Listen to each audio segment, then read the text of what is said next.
Hello and welcome to the Inside Social Work podcast, where we take a peek behind the scenes into different fields of social work, engage and inspire practitioners, translate research into practice and encourage lifelong learning. I'm your host, Marie Vakakis. Thank you for listening and I hope you enjoyed today's podcast episode. Welcome to episode 2 of the Inside Social Work podcast. In today's episode, I interview Grant Holland, the CEO of an innovative employment training program that has helped over 500 people get jobs in the last 6 years.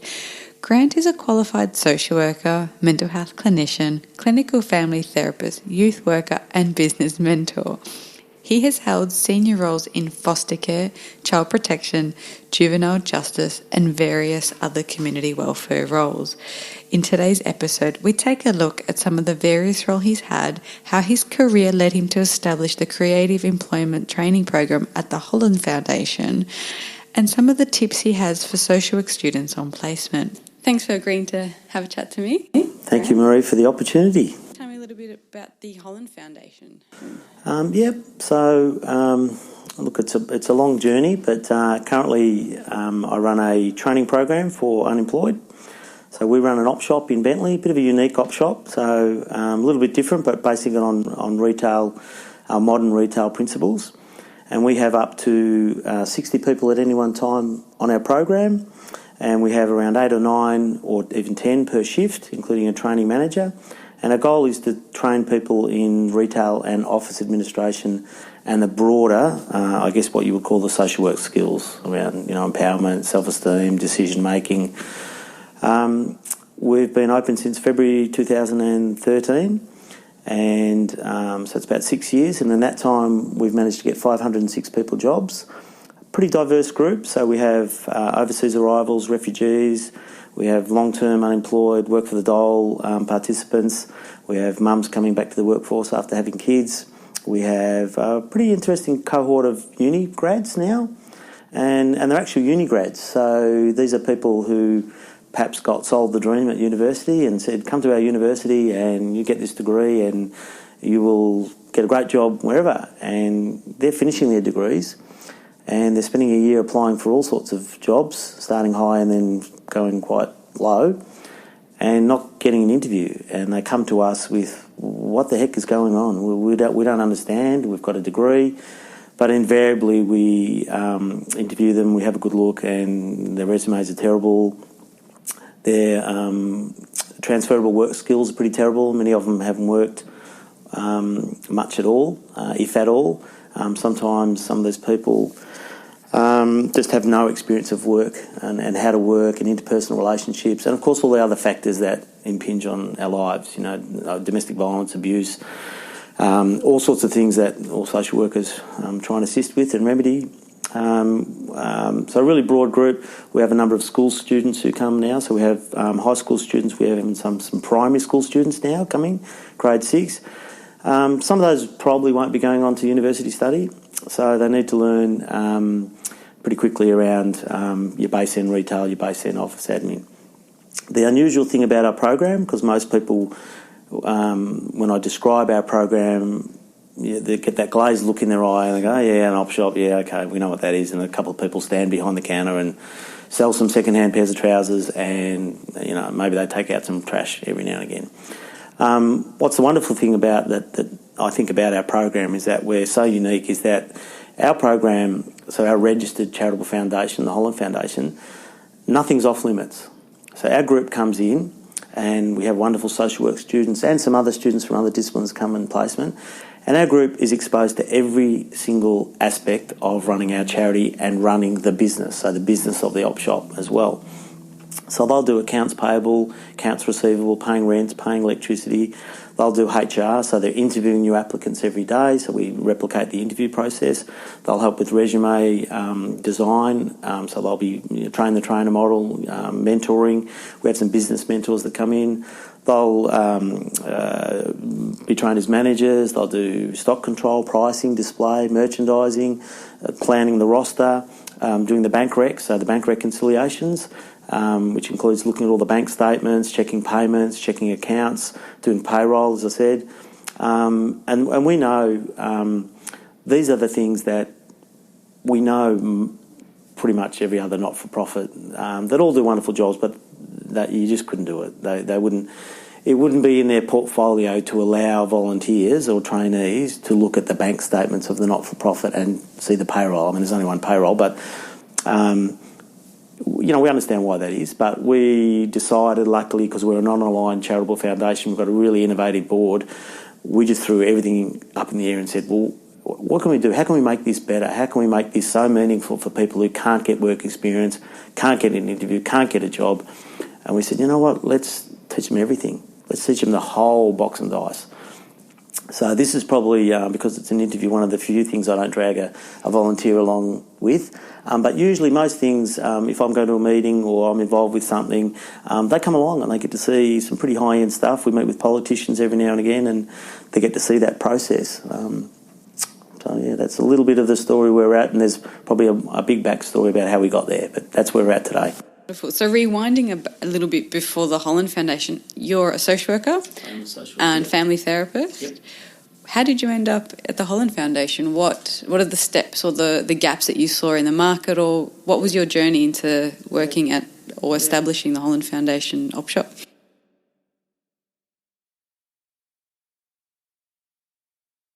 Well, probably as unusual as it sounds, frustration. Frustration led me to these doors. So, I won't bore you with the history of life. So, of course, there's your childhood, your family, your experiences, your tragedies and your happy things that have happened in your world that shape you, and your role models that shape you into working in human services. We all have that. So there's that, and that probably discussion is for another day. And then I got, I was pretty transient in my employment as a young person. Tried lots of different things. Wanted to be a motor mechanic. How's that? Loved cars. Young boy, or racing cars. This would be fantastic.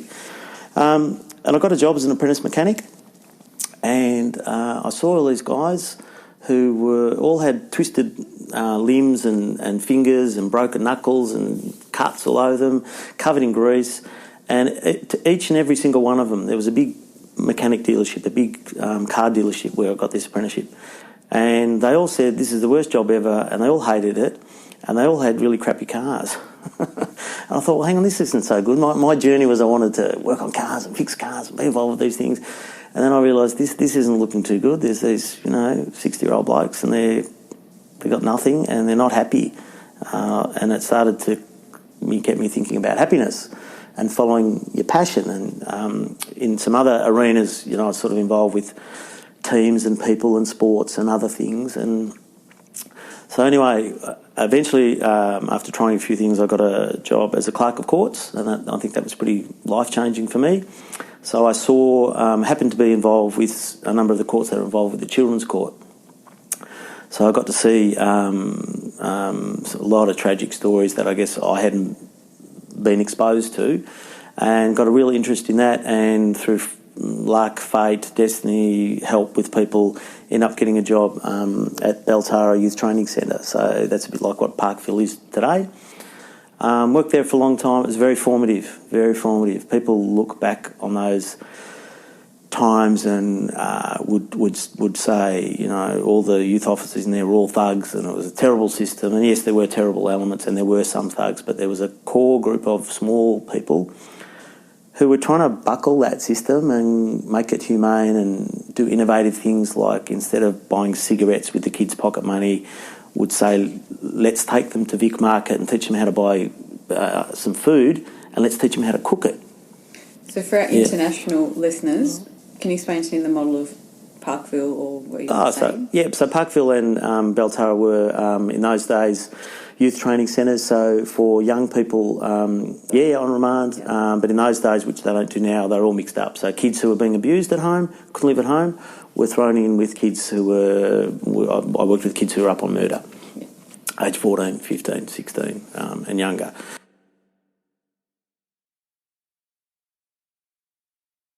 Really formative in terms of human dynamics, relationships, understanding the background of disadvantaged families. It was phenomenal, and it certainly sparked my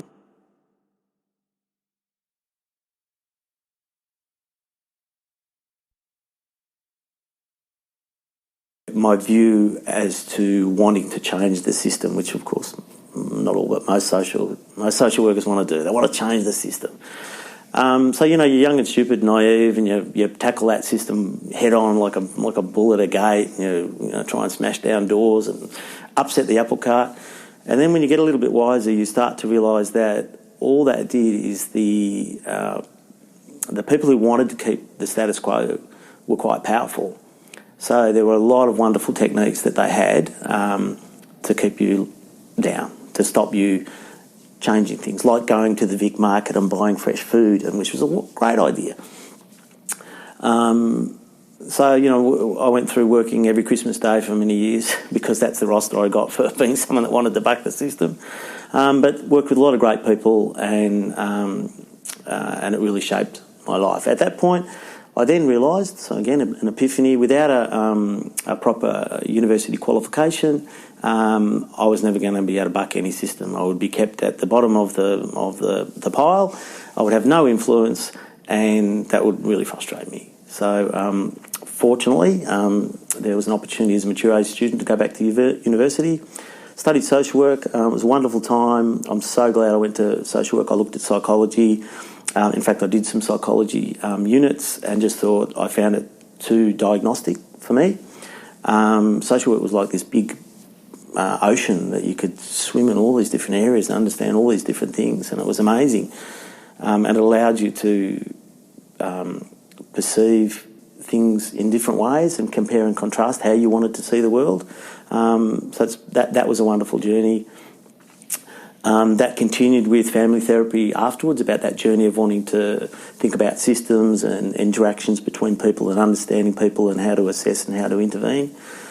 So I ended up doing that, worked in all sorts of places, worked in foster care, again, another great journey, very formative, wonderful times and sad times. Worked for government departments, again, wonderful times, sad times. And then over the years, as I got older, I don't know, maybe when you get older, maybe it's just me, you just don't have as much patience for, trying to bang that door down, and you want big change.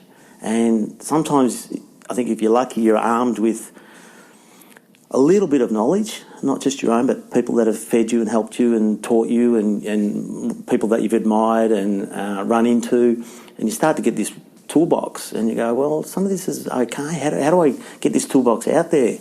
And of course, there's all the doors are shut, and it's really hard, and the system status quo. You've got to keep it how it is. You can only do little chips away.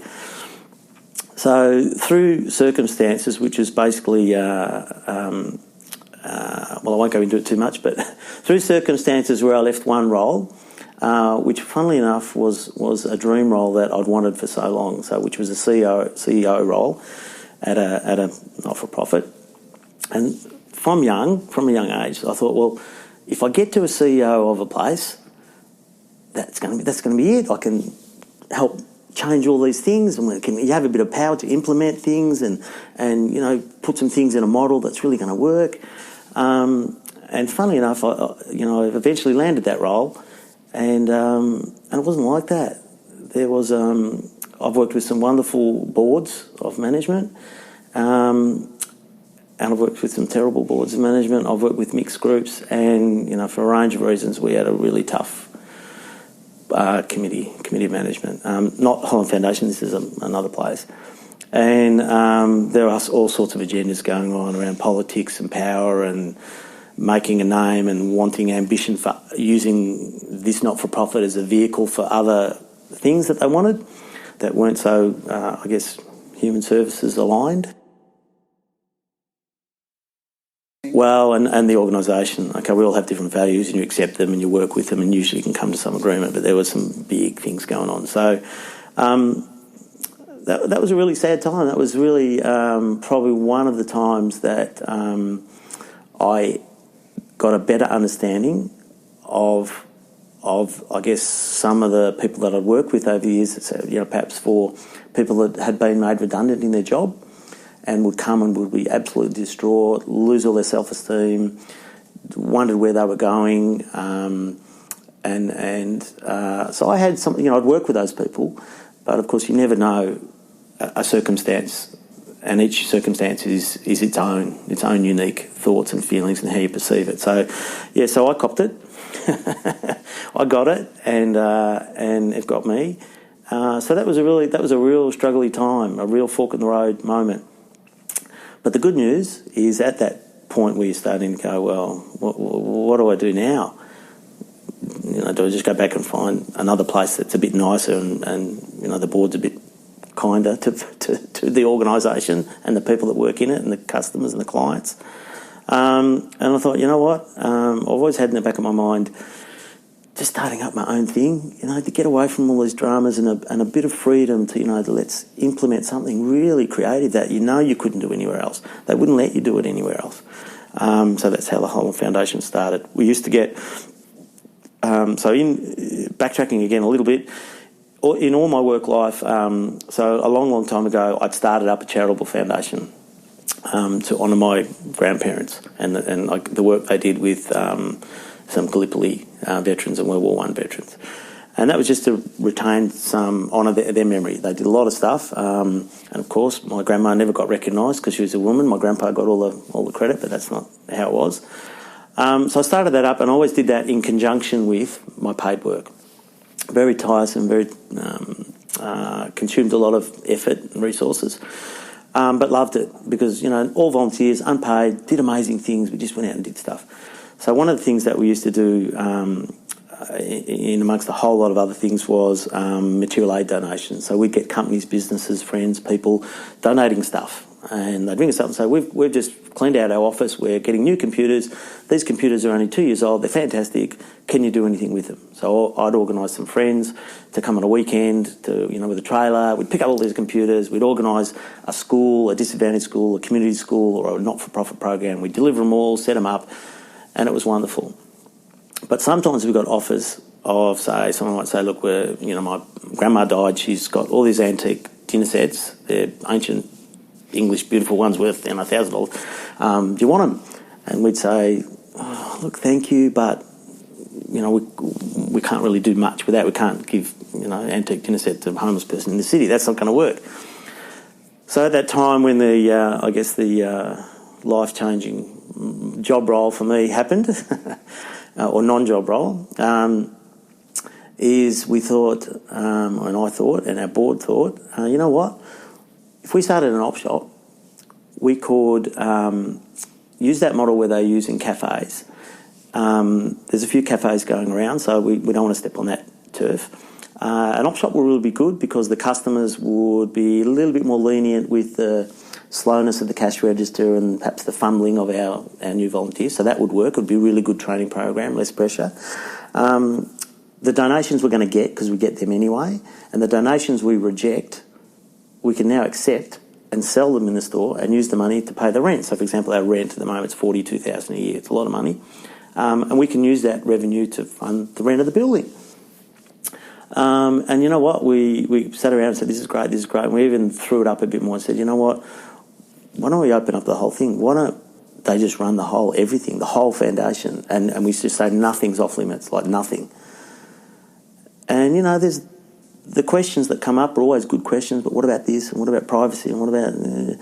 But, you know, when we actually explored it, the end result, which isn't very social worky, was us saying, so what? So what if they see what's in the bank account? Like, what, you know, the big deal about volunteer and training can't do a bank rec, which is really helpful if you want to learn to work in an office or accounts or something like that. In a really supportive environment with staff who understand that you're here to learn, and that's completely... And it's wonderful what you just said, because that climate of risk now is really interesting, because we're all risk averse, and that has closed off so many options for so many people in trying to assist them in life. So that's where we are with the shop. We've been open 6 years. 506 people have got jobs. It's really innovative. About 40% of our people still don't get a job.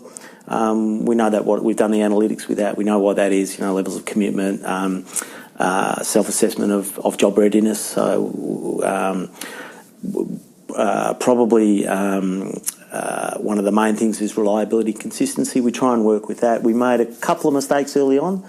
We were a little bit too forgiving with the time issues that many of our participants had. So, turning up late and, needing to go early. We know in social work people have got lots of issues going on.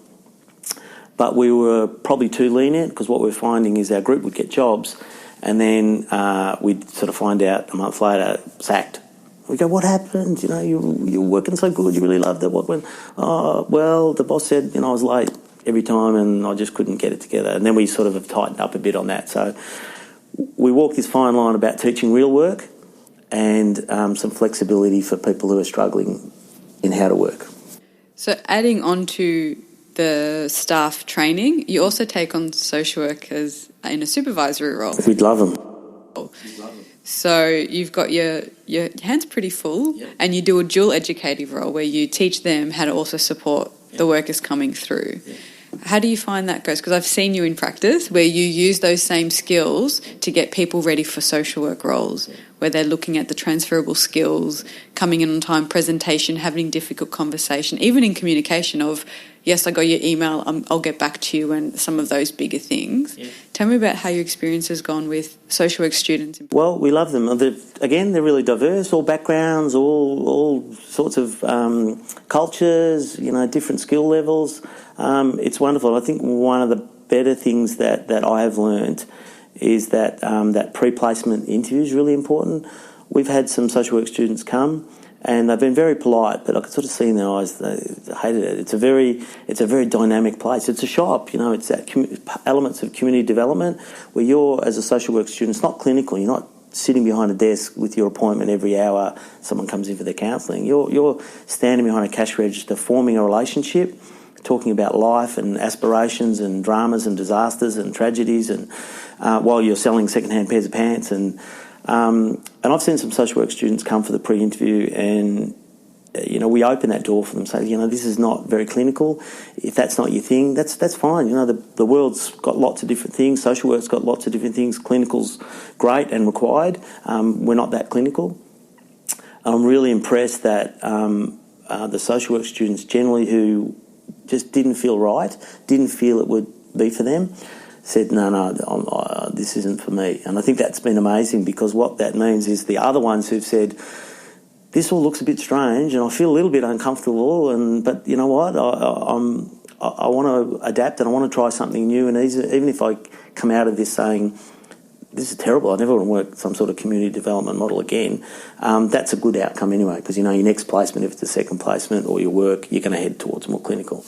So they've been wonderful. We use many of the same skills that we do with the participants, and they've been amazing. They've been really quite empathic to the group. After a while, when they start to get it, they start to get the backgrounds, and I think one of the best things recently for me is one student who left not so long ago who said, when I first came, I just thought, I knew there'd be a couple of issues, but I just thought these were just sort of unemployed people from different backgrounds, and that's it. And they said, but you know what, I know everyone's got a story. And they said, you've got a story. You've got a story. I said, well, yeah, I do.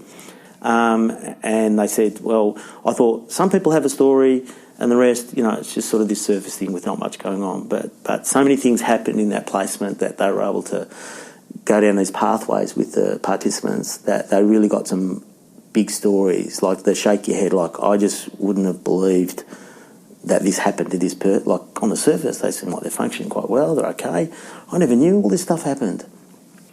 And that's a wonderful thing for any social work person to remember when they're walking down the street or someone's rude to them in the coffee shop or whatever, that sometimes there's big stories for everyone in the world. And it must be quite humbling because the students you have on placement will sometimes be managed day to day by one of the volunteers. Absolutely. So if you've got a team leader for the day, yep, they might be telling the social work student what to do or how to help. Yeah. And so they don't have that power dynamic as much of I'm the clinical expert or I'm the expert in this and you tell me about your life. They're working as peers. Absolutely. And so there's a different level of empathy there. Well, that's the culture of the organisation. So again, having I reckon we've had every country. I can't think of a country we haven't had, and it's amazing. We've had the Sunni and Shia Muslim ladies working together. Obviously we asked them, and there are some parts of the world that putting Sunni and Shia Muslim people together, work thing isn't going to work.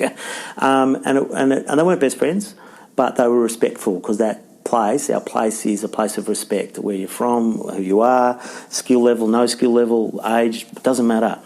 And it's great. And we'll often talk with the social work students about our allocations and our matching, and it's wonderful because, sometimes I go, well, why don't we get the young, we might have a young person there, 19-year-old female, perhaps lacking a bit of self-esteem, a bit of communication, and we might be able to support them with a mentor for them to be the manager or acting team leader with support for the afternoon, just a trial about how to learn to delegate. It doesn't have to be perfect, that's okay, they can make mistakes.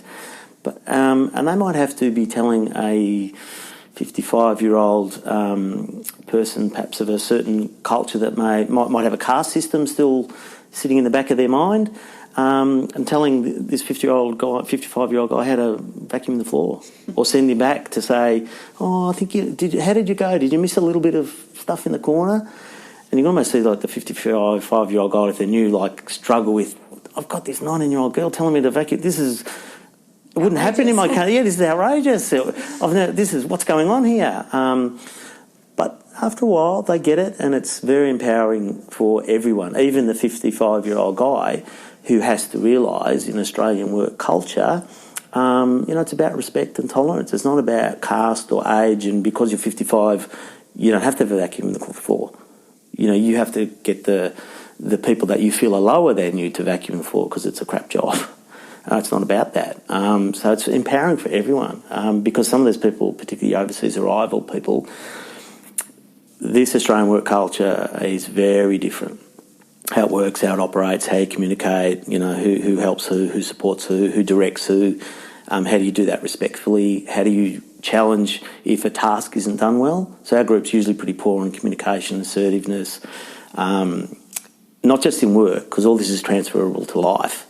So that's where we're at with that. So having so many students come through Holland Foundation, what are some of the tips that you could, if we had all social work students listening now to the podcast, what are some tips that you could give to them about getting ready for one of their placements in general? So some of the things that you've noticed for those who've been quite successful or really embraced it. Yeah.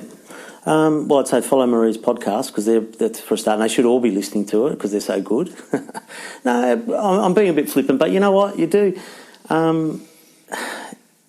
If you're really moving through life, you can really sometimes pick up some wonderful things from people. And usually, some pretty wise people that I've run into in life, they're not shouting from the rooftops, they're not putting banners up, "Hey, you got to follow my advice." But if you actually just sit back sometimes and listen and watch, you can get some great tips. And there's some wonderful, Dorothy Scott, Melbourne Uni guru. I've met some wonderful social work people in my life, and I've watched them, I've observed them. I've pinched things off them. So for social work students, certainly in terms of placement, go and have a good look. Again, everything I do in the shop, I'm learning these days. It's just so transferable. I say that to our group. If you're going to go, they say, "Well, what do I wear for a job interview?" And we say, "Well, if your job interview's on Friday, go in Thursday, sit outside the office and watch what they're wearing. Try and fit your culture. That will help you. If they're all, if guys are wearing ties, okay, wear a tie. If the guys aren't wearing ties, don't wear ties. If the girls are wearing these black outfits, and that seems to be the culture of that business, go and wear black. Wear your black stuff." So in terms of placement, have a really good look. I know sometimes the stress of life, you just want to get your placement. I just want to go close. I want to get somewhere. And you might get it done, but you won't be happy. And it'll be a bit of a drudge getting through, and your assignments will be a drudge, and everything will be a drudge. So if you can do a bit of homework about where your heart lies and what you want to touch and experience and feel, it's worth the travel. And what about tips for getting the most of placement? So whether it's at your foundation or somewhere else, what are some things that students can do to really get some either greater learning opportunities or put up some barriers of what tasks they can do and what they want to do and what to knock back so that they're not just an extra staff member, they're really getting the most out of that learning environment. Well, your field supervisor, every field supervisor, I haven't met, I don't know how this works, but I haven't met a dud field supervisor yet, including yourself. Thank you. Well, I haven't, and I think they're picked for a certain reason. Their skills have to be pretty on top because you've got to recognise when students are struggling or there's issues. Not every placement supervisor is going to be good. There's going to be some that just want students as work donkeys, so to speak. Just want them to do stuff and it helps the load, and that might be the agency view, but most agencies are good. They want it a learning. So if you've got a good supervisor, okay, you're in luck. And you're going to be okay, and communicate. The happy, the sad. Don't wait for things to build up and then hit in the final week that I'm really unhappy and it's been terrible. Talk to them. Most are pretty good, but certainly if you get a dud or someone you've tried all your avenues to connect with, to communicate with, but they're not with you, they're just not there. Use your field supervisor well. They have some wonderful strategies. Connect with them, email them, talk to them, as well as your own networks.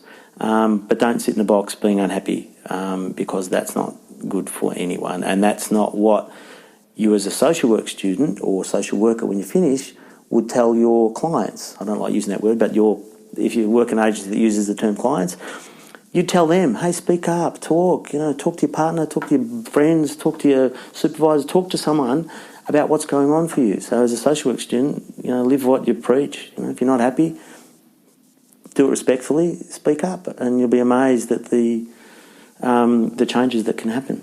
Often I find students struggle to balance that idea of if I say I'm struggling or if I say I'm finding this really confronting, then I'm going to look like I'm not up for the job or that I'm failing somehow. So how do you set boundaries as a supervisor and also encourage students to say, maybe that particular issue that person told me it really kind of hits a nerve, or, I remember my first placement was in child protection and no one ever asked me at the end of the day, was that okay that you just heard those disclosures with all that content? And I'd go home and I'd be beside myself without that outlet to be told it's okay to actually be confronted by that. Because they'd been in the role so long and kind of had found their ways of coping or blocking that out or compartmentalising. So what's your advice for both sides? Yeah, well, my view is that we absolutely, so as field supervisors, most of us, we absolutely underestimate the impact of coming into placement and dealing with life issues for people has on students. I think, because we're around, a bit like ambulance driver, isn't it? If you're seeing a lot of blood and gore every day, okay, you don't get over it, but if you see, perhaps a broken arm, you go, okay, it's just another broken arm, we wrap it up, we take them to hospital and all. I think social work can be a bit like that, if you're being faced with what we might call some lower-end human services issues, they might be right high-end for social work students. They might be big deal. They might be traumatic. So we need a reminder, which you've just done, which is good, to consider that, to use supervision well and to be able to make sure that supervision isn't just about ticking off boxes about the tasks, but it's also about how are you? How did you feel? I mean, I'm a bit lucky in that some of the supervision we do, we actually have a roster, and we go through every person, and it's up to the social work student, or I might butt in if they miss one, but to say, well, who do you want to talk about today? And we'll have 60 people, and we might talk about 5 quite in depth, 15 or 20 just generally. They're going okay. This part's happening all right. This part's not so good. We need to work on that. But there might be 5 we actually have to go in depth about. How are you feeling about her disclosure about what's happening with her husband at home? So that's up to us, but it's also up to the social work students to use supervision well and to use their third parties well, their field supervisor, their networks, because none of us can carry it alone. And a final tip for how do you balance the uni workload, the placement workload, the extracurricular stuff and self-care? What have you seen students do either really well or where you've seen there's areas to maybe try something different so they can have a bit of breathing space and not feel like they're kind of languishing or just holding it together? Yeah. Well, the prioritisation, people say prioritising your tasks. One of the things that just pops in my head when you've asked that is and I haven't got the answer yet what that is, but some of our students who are on second placement, they've had a history of perhaps living at home or not living at home, but maybe working part-time or not working part-time, juggling part-time uni. So their hours or their workload focus is like burst focus. Like, okay, I've got a lecture and I've got a tute and I've got this assignment and then I've got to go to work at Macca's and then I've got a couple of hours off and then I'm going to a party. And at the end of placement, most of them are quite keen, right, I really want a full-time job. And it's not always, but often it's this Monday to Friday, 9 to 5, human services job. Well before you start that Monday to Friday, 9 to 5, you need to start training your body and your mind about, if you want to work Monday to Friday, 9 to 5, how to do that. Because I noticed on placement we do 4 days a week. We make sure that they have a day off midweek, usually Wednesday. Just breaks it up for them, catch up on uni. But I talked to a few after they've started their jobs. And some of them struggle physically and mentally with this Monday to Friday. This is terrible. Like, I'm exhausted. And, I've done it for a zine. I did shift work at the youth training centre. That was pretty exhausting. But, I've done your Monday to Friday and a bit of helping out on weekends for a long time. You got to have your life right and your mind right and your whatever you do, your yoga, your meals, your food, your getting a break during the day. Sometimes here I just go for a walk. I start to get frustrated because it's Groundhog Day with us. We teach something, someone gets good at it, they get a job, they leave, and it's like every week and a half someone goes and someone new comes, and it's like after a few years you go, look, I've taught this 4 million times. Why don't they get it? What's going on? I taught that. How come they don't know how to use the FOSS machine?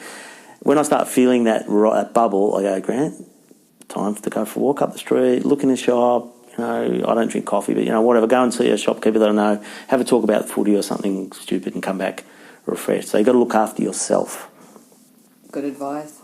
And so we see now, you've got quite a successful student placement program. You've getting a lot of people employment through the Holland Foundation. What have been some of your setbacks, whether it be in your mindset or fears that you've had to get to this point? Because often we compare ourselves to people who are already quite successful and we see what they're doing really well, and it might hold us back. Like, what can you share some of your struggles or advice on for people to keep going when they're really passionate about something or when they're faced with those systemic or bureaucratic challenges? Well, you may not realise this, but even what you have done today, that gives me an energy boost is a really crappy word for what I'm trying to say, but you give me a boost that will last to keep going. Because philosophically we don't spend money on marketing, fundraising, TV, radio, all the ones that the big kahuna not-for-profits do, not many people hear of us. So in my sadder moments when there's a moment of frustration or something bad happens, you start to wonder, what, does anyone care? Do they give us stuff? In my saner moments where things are going okay, I flip towards, we're really doing good stuff. That's over 500 people have got a job that would be on Centrelink and costing government millions, and their life's pretty good and they're happy and the world's changed. Those moments are good because I go, yeah, this is good. There's other moments things go wrong. So people taking interest, which you have done, I'm really chuffed. I'm really pleased that you felt our program's worthy enough to share with some people. So that helps. So I don't know how you engineer to meet nice people in your life, but but if you can find ways to meet nice people, that helps. Sitting above, if you ever decide to really bash the doors down and run your own charity or really go out there on your own, the burden does all sit with you, and funding's a really major issue. The nature of the Western world now is funding large corporate, not-for-profit. I understand the economics of that. I get it. So we struggle. We really struggle. Every month it's how we're going to pay the rent and how we're going to pay the electricity and how we're going to do this. So we do a bit of self-fundraising, but it's relatively minor. So you're always looking for the benefactor. It's not always dollars. Sometimes it's in kind. Good donators of goods. That helps us a lot. Business mentors or other mentors that come in. We've got some great people at the moment who come in on a Monday morning. We do group interviews every morning, and they come in. They're ex-business people, and they are guns. They are right on with the interview questions, because our trainees, they're interviewing new applicants. They're learning about how it all works, and we do a thing called live feedback, which again, so when you go for a job interview, people are pretty stony faced. They ask you the questions. We know what they are. There's 53 questions in the Western world that they ask, or variations of. Companies ask 4 or 5 of those. So we do that, and we ask permission, if they give permission, to give feedback about what we would think and say about their answers, as if they'd gone home and it was a panel just talking about, that lady, she looked pretty grumpy. Oh, that guy, he had really funny shoes, and she had funny hair, and her earrings were nice, and she'd be nice to work with. All the stuff that they can't tell you. And by law, yet they can't tell you. So we get that feedback. And so we have some business people. So any people who are a bit cluey about the world, whether it's HR, interviewing, business, social work, we'd love them to be involved. So how can people get involved? What are your contact details? Website, Holland Foundation, just look it up. So hf.org.au, all the numbers there. We'd love a chat to see what you want to do. What's on your wish list? Oh, everything. What are some of the diverse skills? Often people think, okay, financial donation or, like you said, goods. Yeah. What are some of the other things that people can do that maybe are a gap or something you've never thought of? Yep. Fundraising, of course, is good, like events and stuff like that. So our group, we teach them how to do that. So our group runs our charity ball, so they learn about event management. It's a big do. It's at a yacht club, and there's 300 people, and music and raffles and all sorts of jazz. So they learn to do all that. But so basically everything we do, they learn. In kind, fundraising would be great. Of course, the Holy Grail, which is the rich multimillionaire, says you're a really good program, and here's a building that we're going to give you, so you don't have to pay rent. But that's not going to happen because we're not out there. We're not in the front of the Herald Sun or the Age or people don't know us. So maybe marketing. Maybe there's some marketing gurus who go, yeah, I reckon we can help you here. But we're open to anything that someone rings up and says, I want to come and look at your program, which they should. Before they offer help to anyone, you go and have a look, immerse yourself. We're not shy. We'll let you in the back room, or you can sit in, you can watch what goes on. And then if you think we're okay, we'd love to chat to you about what you think you could offer. And the world's your oyster. There's things I wouldn't have even thought of that people, hey, have you thought of doing this? No, I didn't realise that. That's great. So we're open to anything. Wonderful. I'll put those details on the show notes. Thank you. So just last couple of minutes, we'll do a bit of a hot seat round. Okay. Just some advice and things for social workers. So have there been any books or resources that have informed your practice or have been personally inspiring to you? Yeah, well, as you know, I really enjoyed it. Really made a difference to my practice doing the family therapy on top of my social work. It really honed. I'm not a member of any particular educational institute trying to recruit you to do family therapy, but it really helped. It really gave me a massive insight. I really believe family therapy is a really strong adjunct to social work. That's been really helpful. The people that I've met, I'm getting better at asking for things. I haven't been good as a social worker. We're usually a little bit humble and a little bit selfless. And I've learnt, I'm getting old, I've learnt sometimes you can ask for stuff and people are really surprised. You go, yeah, okay. And the things that I wouldn't have asked, I would have been too shy or too... You can't ask for that. You can't ask someone to donate that or do that. And they actually do. And they actually want to. Think of the charity ball. We do a few things and we've got some really lovely people that, because I asked, I got the courage to ask, and I wouldn't have, some high-end business people who have ocean racing yachts. Right? Long story how I ran across them, but anyway, I did. And I took a risk. So social work, sometimes, You spoke about that risk. Well, with the confines of safety and balance, I took a risk, and so that not only do they donate every year, which is it's the big ticket item at our charity ball. The big loud auction is this ocean racing for 8 people, and they go out on Port Phillip Bay, and it's a big fundraiser. It raises a lot. Not only that, those people organise with some other people, and we just had it a couple of weeks ago. We do a sailing night in February, and our volunteers all come. I cook a barbecue. I don't go sailing because I get seasick, but I cook a barbecue, and some other volunteers and mentors cook a barbecue. They go out on a Face Your Fears challenge out on these ocean racing yachts on Port Phillip Bay on a what was it this year, Tuesday night, out on Port Phillip Bay from Sandringham Yacht Club. It's amazing, and that's we met some people involved with one of the Lions clubs. They're involved with that. They help organise all that. So I reckon when I was younger, there'd be some people and some groups who I might have had a preconceived idea. Perhaps I might have thought, these Rotary Lions, there's fuddy-duddy old business people. And yeah, there might be some fuddy-duddy old business people in them. But in amongst everything, I've met some amazing people. They help organise this boat thing that our group loves. Like, they've never been on a boat, ever. This is like unbelievable. And it's a Face Your Fears. They come off and we go, well, if you can do that, you can be team leader next week. You were so scared you didn't want to do it, but look, you've been out on the ocean. You were scared you were going to drown. You've come back. You're alive. So I think, getting back to that, what we first talked about is that there's a lot of things that sit behind people that you just don't realise. Yeah, of course, there's some cruddy, terrible, rotten people in the world. But, some you might think on the surface, they're not good or, okay, everyone has different values. That's all right. But there's some good people around, and if you ask and dig and develop some relationships, even in some areas and some people that are foreign to you and that you go, that's not my thing, it can really make a difference to your world of social work. Get out of the bubble a bit, because there's some big things outside your bubble. Beautiful.